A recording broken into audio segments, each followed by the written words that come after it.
Sugatan ng isang lalaki sa Navotas City matapos saksakin. Depensa ng suspect, hindi na raw kasi niya matiis ang madalas na pambubuli at pananakit sa kanya. Yan ang unang balita ni James Agustin.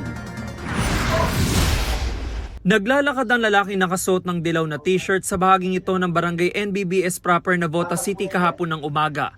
Sinalubong siya ng isang lalaki na walang suot na damit pang itaas.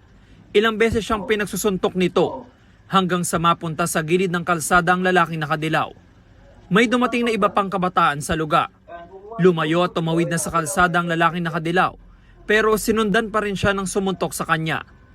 Hindi na nahagip sa CCTV ang mga sumunod na pangyayari, pero ayon sa pulisya, ang nakadilaw na lalaki sinaksak ang sumuntok sa kanya. Nung magkita itong magkaibigan ay bigla na lang sinapak nitong nambubuli itong suspect. Kaya napuno itong suspect at umuwi ng bahay at kumuha ng samurai at sinaksak sa likod ang victim natin. Isinugod sa ospital ang lalaki.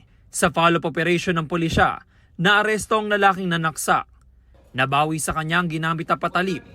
Ang pinagugatan po talaga nito insidente ito ay tungkol sa pambubuli ng biktima natin. Ano ho particular na pambubuli ba ginawa niya? Tulad nga, palagi siyang sinasaktan pag nakikita sila. Yun, isa po yun sa pinagugatan ng away nila. Ang naarestong lalaki aminado sa krimen. Ilang beses na raw kasi siya nakaranas ng pambubuli. Pang-apat na insidente na nga raw yung kahapon. Yung una, sinunog niya po yung balikat ko, pinabayaan ko lang. Tapos ito, pinagsasapak niya ako, hinahayaan ko lang din po. Pero ito yung kanina, sinapak niya naman po ako. Inano ko lang, hinayaan ko lang. Pero nung susundan niya po malapit sa bahay namin, doon na po nandilim yung paningin ko eh.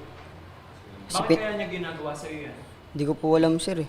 Maharap siya sa reklamong frustrated murder. Handa rin daw siya magsampa ng reklamo laban sa lalaki na ilang beses na nambuli sa kanya. Bahala ko rin po kasi depensahan ko lang naman din po yung sarili ko eh. Kasalukuyan nagpapagaling sa ospital ang lalaking sinaksak. Ito ang unang balita. James Agustin para sa GMA Integrated News. Igan, mauna ka sa mga balita. Mag-subscribe sa GMA Integrated News sa YouTube.